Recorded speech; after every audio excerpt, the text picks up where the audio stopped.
안녕하세요. 아빠 매너티입니다. 오늘은 테슬라 2분기 실적에 관해서 정리해 보려고 합니다. 먼저 주가를 보면요. 5월 달에 주가가 $200 아래로 정체되다가 5월 말부터 급등하기 시작하는데요. 미국 정부의 부채 한도 승인 및 일론 머스크의 중국 방문, 포드와 GM의 테슬라 충전망 공유 등으로 $200를 넘어 $300 근방까지 상승했습니다. 하지만 2분기 실적 발표 후에 7% 정도 하락했는데요. 주가가 하락한 이유와 앞으로 어떤 일들이 있을지 생각해보는 시간을 가져보겠습니다. 테슬라에 대한 전반적인 내용이 궁금하신 분들은 1분기 영상을 보고 오시면 도움이 될 것 같아요. 2023년 2분기 매출은 24.9빌리언 달러로 역대 최고 분기 매출을 달성했습니다. 2023년 1분기 대비 7%, 2022년 2분기 대비는 47% 상승한 수치인데요. 매출은 좋은 모습을 보여줬지만 매출이익률과 영업이익률을 보면 다른 양상을 보이고 있어요.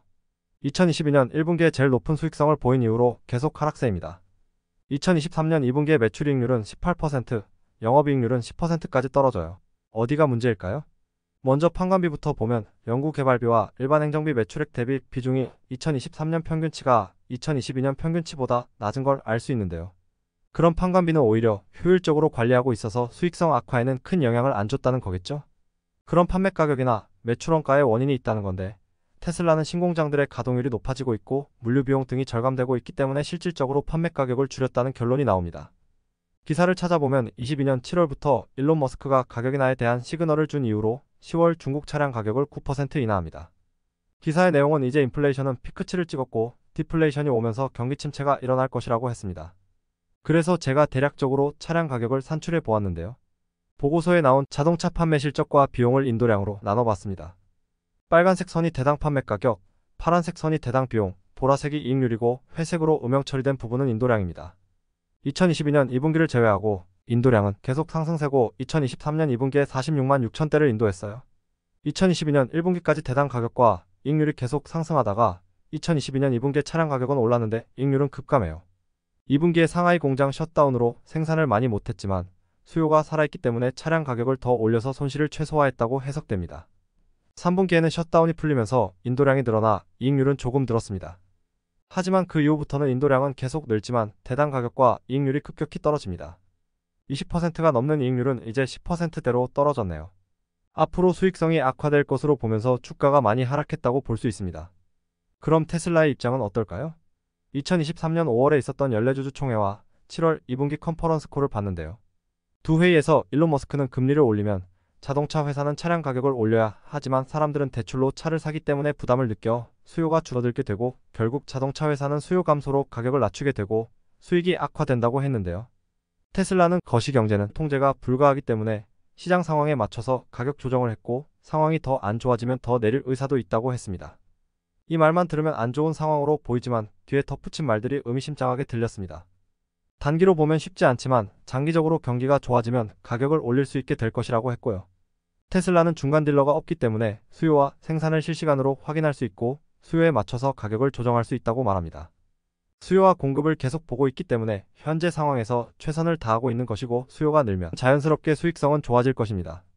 그리고 이런 어려운 상황에서도 테슬라는 수익을 내고 있고 앞으로 더 힘든 상황에도 슬기롭게 헤쳐나갈 수 있기 때문에 길게 보고 투자하라고까지 이야기해요. 이 말에서 제가 해석한 것은 수익성이 이렇게 좋은 우리도 이 정도인데 다른 회사는 더 힘들지 않겠냐. 하지만 우리는 이런 상황에서도 가격을 낮춰도 수익을 내면서 차를 많이 팔 수 있다는 자신감을 보였다고 생각합니다. 이 말에 근거가 있는 것이 작년에 테슬라가 차량 가격을 내렸음에도 포드나 현대기아차는 가격을 유지하거나 올렸거든요. 그런데 포드가 올해 7월 가격 인하로 전략을 바꾸자 주가가 크게 하락합니다. 현대자동차도 아이오닉이 작년만큼 팔리지 않아 재고가 쌓이고 있다는 기사가 나옵니다. 여기에 설상가상으로 올해 7월에 LFP 배터리를 장착한 모델 Y RWD가 출시되면서 국내 대기 주문만 해도 2만 대가 넘는다고 해요. LFP 배터리는 인산, 철, 리튬으로 만든 배터리로 리튬이온 배터리보다 성능은 안 좋지만 훨씬 싸요. 그래서 1억에 근접했던 모델 Y가 이번에 보조금까지 받게 된다면 4천만 원 후반에서 5천만 원 초반에 살 수 있게 된 거죠. 저 같아도 조금 성능 낮아도 1억 원대 하던 차가 반값이 되면 고민이 많을 것 같습니다. 그래서 일론 머스크는 지금은 수익성보다 많이 파는데 중점을 두고 있다고 볼 수 있어요. 시장에서 유리한 위치에 있는 기업만이 할 수 있는 전략이라고 생각이 듭니다. 일론 머스크가 노리는 것은 단순히 많이 파는 것만이 아닙니다. 지금까지 계속 데이터를 쌓아둔 자율주행이 완전 자율주행 단계로 가고 있는데요. 믿을 수 있을지 모르겠지만 연내 구현이 가능하다고 이야기를 했습니다. 완전 자율주행이 가능하면 자동차의 활용 가치가 높아져요. 지금 우리는 출퇴근할 때 몇 시간 사용하고 나머지 시간은 주차장에 방치를 하고 있잖아요. 어떤 방식이라고 확실히 말은 안 했지만 이젠 자동차가 소유가 아닌 공유 형태로 돼서 가동률이 높아질 것이고, 그렇게 되면 마진이 지금 20%대에서 80%까지도 갈 수 있다고 합니다. 수치 자체는 좀 과한 느낌이 있지만 그럴 수 있겠다는 생각도 듭니다. 그리고 이 완전 자율주행 기술을 다른 회사에 판매도 하려고 협의를 하고 있다네요. 비유가 맞을지 모르겠지만 애플이 아이폰을 매개로 생태계를 구축한 것처럼 테슬라도 태양에너지, ESS 에너지 저장, 충전소, 전기차라는 생태계를 이미 구축했지만 여기에 자율주행까지 들어오면 그 영향력은 어마어마할 것으로 보입니다. 그래서 일론 머스크는 엔비디아 GPU를 이용해서 학습을 하고 있지만 도조라는 자체 개발한 슈퍼컴퓨터를 대체하고 있으며 올해 7월 12일 xAI라는 인공지능 기업을 설립하여 자율주행을 고도화하고 있다고 합니다. 이렇게 큰 그림을 보고 나니 지금 차량 가격을 싸게 파는 것이 이해가 되기도 하네요. 2022년 기준으로 세계 자동차 판매량 1위는 토요타 약 950만 대, 2위는 폭스바겐 850만 대, 3위가 현대기아 680만 대입니다. 테슬라는 130만 대 수준으로 1, 2, 3위에 비하면 아직 한참 부족하지만 영업이익률은 두 자릿수가 넘어요. 토요타의 경우는 하이브리드 생산에 집중하느라 순수 전기차 생산 전환이 늦고 영업이익이 감소 추세입니다. 폭스바겐은 매출이 감소했고 그나마 현대기아가 영업이익률이 2021년 대비 1% 증가했습니다. 그리고 순수 전기차만 보면 중국 제외하고 테슬라가 압도적으로 비중이 큽니다. 테슬라의 2023년 생산 목표는 180만 대, 2030년까지 선언적 의미로 2천만 대인데요. 앞으로 전기차 비중은 늘어갈 것이고 경쟁사보다 높은 수익성을 무기로 유리한 위치에서 다른 기업들의 점유율을 조금씩 가져올 것 같습니다. 글로벌 탑3와 영업이익률이 7% 이상 차이가 나니 그만큼 조정을 할 수 있고, 테슬라가 가격을 내리면 나머지 기업도 영업이익률에 안 좋은 영향이 있을 겁니다. 이 모든 것은 일론 머스크가 생각한 대로 돼야 되겠지만요. 주주들 입장에서는 수익성이 점점 줄어드니 당장은 불안감이 들 수 있겠습니다. 하지만 일론 머스크가 이야기한 것들이 잘 지켜지고 있는지 다른 기업들은 어떤지 체크해보면 지금까지 보여줬던 성장을 다시 한번 보여줄 수도 있을 것 같아요. 테슬라 주가 하락의 이유에 대해서 길게 이야기했는데요. 이제 2분기 실적 보고서에 나온 주요 내용들을 짚고 넘어가겠습니다. 항목별 매출을 보면 자동차 매출은 2023년 1분기 대비 7% 증가했고 에너지 매출은 다소 감소했습니다.